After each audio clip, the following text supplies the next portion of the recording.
Welcome back to Yahoo Finance Live. There is a new fight brewing between gig workers and app-based companies over their right to unionize. Labor unions are arguing companies like Uber and DoorDash are exploiting their workers by classifying them as contractors. But a new lobbying group backed by major firms, including Lyft and Instacart, are looking to counter that message with a $1 million ad campaign launched earlier this month. All of this, of course, comes as the Biden administration pushes Congress to pass the PRO Act, which would make it easier for gig workers to unionize. Take a listen to what Labor Secretary Marty Walsh had to say a few weeks ago.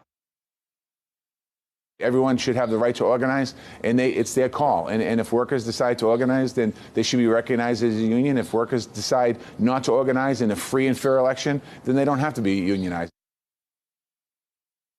Let's bring in the CEO of the group behind this $1 million ad campaign, Flex Association. We've got Kristin Sharp joining us from Washington, D.C. Kristin, it's great to talk to you today. We've seen the ads and we've heard the message here that these companies allow for more flexibility. Let's start by talking about how you're defining flexibility and what's the message you're looking to counter with what we're hearing from the administration. Yeah, thanks so much for having me on the show today, Akiko. I'm pleased to be here. Flex represents the app-based economy. We represent ride-share and delivery platforms and all the people who count on them. This is an industry that didn't even exist 15 years ago and has expanded exponentially during the pandemic. Today, it represents $348 billion of contributions to the economy, with 52 million workers who are earning income on our platforms. We're excited to have our folks have a seat at the table and excited about the possibility of app-based work. We think about flexible work as work where the person doing the work can decide when, where, and how they earn income. And we're excited that most of the drivers that are working with our platforms are choosing it because they want their work to work around their lives. Kristin, it's Brian Chung here. I want to ask about, having a seat at that table. What types of policy discussions does the group want to engage with? We know that obviously an Instacart is different than, say, an Uber, but what is the kind of the common thread is the use of gig workers on all of those platforms. So are there specific federal issues or state issues that you're trying to flag as part of this initiative? Yeah, that's a great question. We actually see the linking theme as contributions to the community across the board. We look at policies that range from transportation, safety, access, equity, sustainability even, and thinking about how we can reduce the footprint of the way that our people are getting around communities.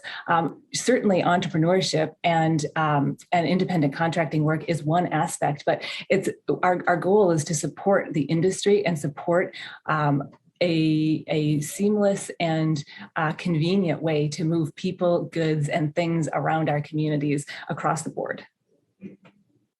Kristin, you mentioned, you look at flexibility is allowing workers to determine when, where, and how they earn income. But there's a counter argument to that from those who say, look, benefits also mean flexibility. If you have parental leave, for example, that would allow you to have a little more flexibility. Medical benefits also included in that as well. Do you agree with that?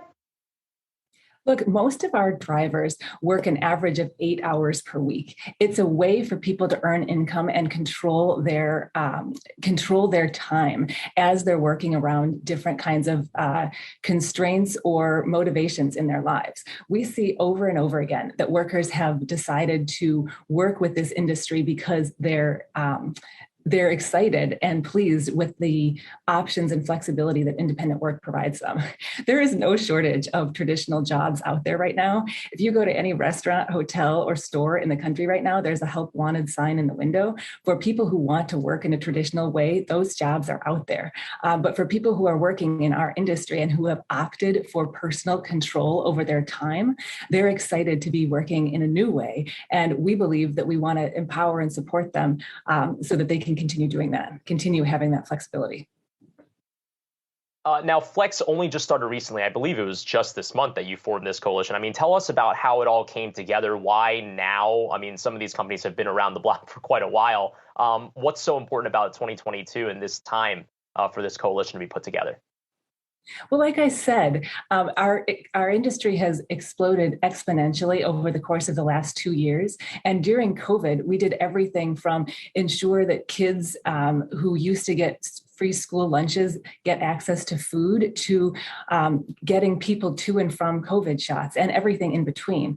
We're excited about the possibility of continuing to partner with communities and city leaders to solve the public policy problems that aren't getting solved in other ways. And we think it's important for our consumers, our communities, and our drivers to have a seat at the table as those discussions unfold.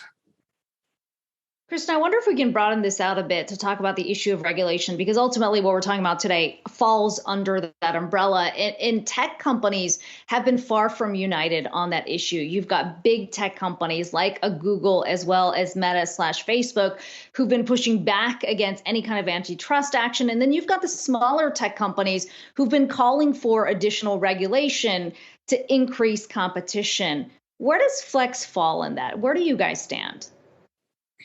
We see competition as competition in terms of providing new options for people. And we are interested in ensuring across the board that people and workers and consumers have more and more options for how they work, how they have goods and services delivered, and how they operate within their communities. It is so important that we think about, as we're going forward, how digital tools can impact and participate in our communities as we have new options. And at Flex, we're really excited about the possibility of all of our companies making things more seamless, easier, and just having more options. And then, Kristin, lastly here, I want to ask about whether or not there are other trade organizations that you're engaging with, because, even just the news from the Wall Street Journal this morning that Uber might be putting taxis on their platform in a partnership that maybe people didn't expect. You don't have to comment specifically on that, but just broadly speaking, it shows that the gig economy is not isolated, that they do tangentially operate with other industries as well. Are there other groups that Flex is talking to as well? So I think we're excited to engage with anybody who wants to have a conversation about ways to make our communities more connected, more expansive, and have more options available. We're in particular excited about having conversations with other organizations, types of driving and delivery, and are enthusiastic about having conversations with anybody that could contribute to our economy. Kristin Sharp, CEO of Flex, thanks so much for stopping by. Have a great week.